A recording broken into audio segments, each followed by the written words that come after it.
हाय दोस्तों, my YouTube channel में आप सभी लोगों का हार्दिक स्वागत एवं अभिनंदन है। हिंदी भाषा एवं व्याकरण से संबंधित कुछ महत्वपूर्ण प्रश्न लाए गए हैं जो आपकी परीक्षा के लिए बहुत ही महत्वपूर्ण होने वाले हैं। हिंदी व्याकरण को प्रारंभ करने से पहले हिंदी भाषा के विषय में कुछ जानकारी देना चाहता हूँ।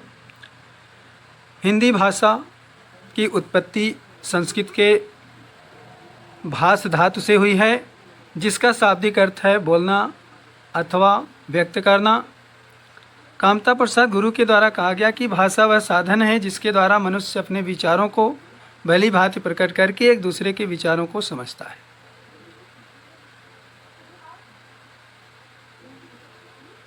भाषा के भेद, भाषा के कुल 3 भेद होते हैं।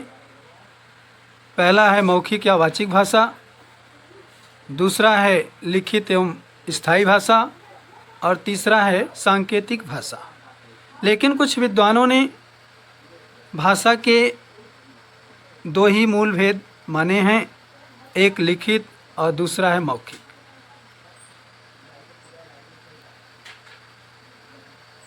ध्वनि, मौखिक भाषा की जो सबसे छोटी इकाई होती है उसे ध्वनि कहते हैं।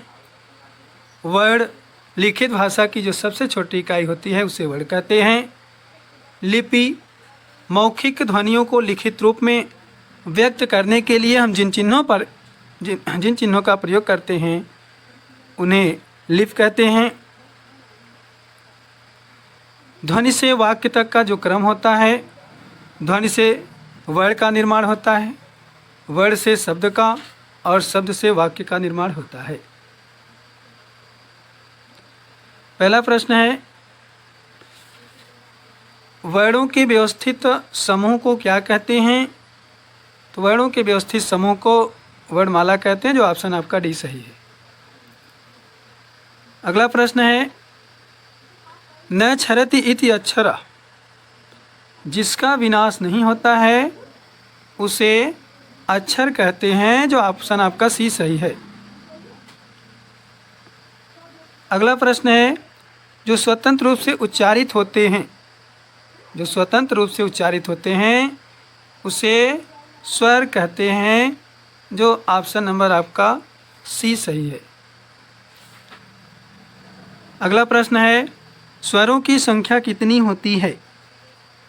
स्वरों की संख्या कितनी होती है? तो स्वरों की संख्या 11 होती है, ऑप्शन सी सही है। लेकिन उच्चारण के आधार पर कुछ विद्वानों ने स्वर को 10 ही मानते हैं। जो री है उसे र के रूप में एक व्यंजन की संज्ञा दी गई है। अगला प्रश्न है, लिखित भाषा के आधार पर कितने वर्ण होते हैं? तो लिखित भाषा के आधार पर वर्णों की संख्या 13 होती है, जो ऑप्शन बी सही है। हिंदी में मूल, अगला प्रश्न है, हिंदी में मूल स्वर कितने हैं? तो हिंदी में मूल स्वरों की संख्या 11 होती है, जो ऑप्शन आपका सी सही है। अगला प्रश्न है, हलंत का प्रयोग किस में नहीं होता है? तो हलंत का प्रयोग स्वर में नहीं होता है, ऑप्शन सी सही है। अगला प्रश्न है, स्वर का दूसरा नाम क्या है? तो स्वर का दूसरा नाम अच है, जो ऑप्शन आपका बी सही है। अगला प्रश्न है, व्याकरण के ज्ञाता को क्या कहते हैं? तो व्याकरण के ज्ञाता को वैयाकरण कहा जाता है, जो ऑप्शन आपका सी सही है। अगला प्रश्न है, अयोग वा वर्ण होते हैं, अंग अ को अयोग वा वर्ण कहते हैं, जो ऑप्शन आपका सी सही है। हिंदी भाषा की लिपि, हिंदी भाषा की लिपि क्या है? तो हिंदी भाषा की लिपि देवनागरी लिपि है, जो ऑप्शन आपका डी सही है। हिंदी किस भाषा का शब्द है? तो हिंदी किस भाषा का शब्द है? ये ऑप्शन आपका ए सही है, फारसी भाषा का शब्द है। अगला प्रश्न है, मात्रा के आधार पर स्वरों की संख्या कितनी होती है? तो मात्रा के आधार पर स्वरों की संख्या 3 होती है, ऑप्शन आपका ए सही है। पहला है ह्रस्व स्वर, इसे लघु अथवा छोटा स्वर भी कहते हैं, क्योंकि इनके उच्चारण में एक मात्रा का समय लगता है। दूसरा है दीर्घ स्वर, इसे गुरु अथवा बड़ा स्वर भी कहते हैं क्योंकि इनके उच्चारण में 2 मात्रा का समय लगता है।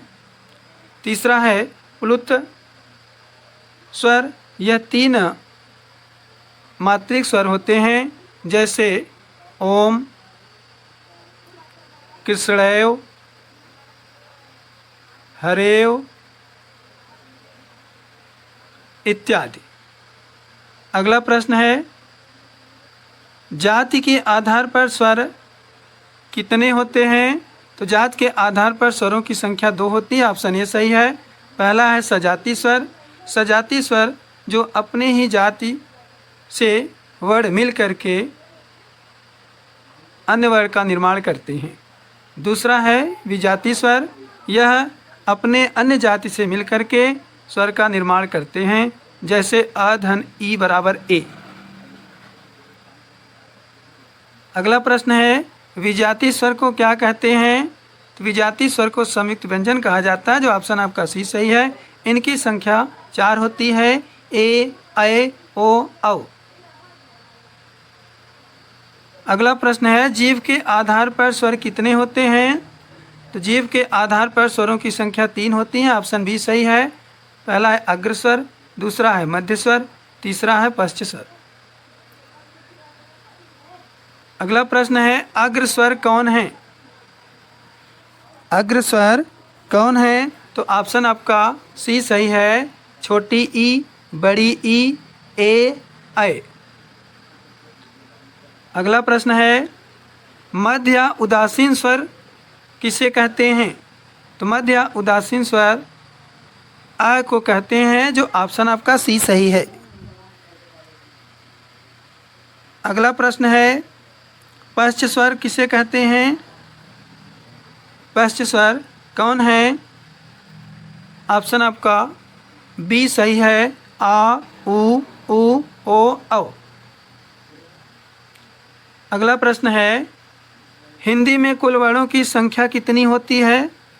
हिंदी में कुल वर्णों की संख्या 52 होती है, जो ऑप्शन आपका डी सही है। जो 33 है यह व्यंजन होता है।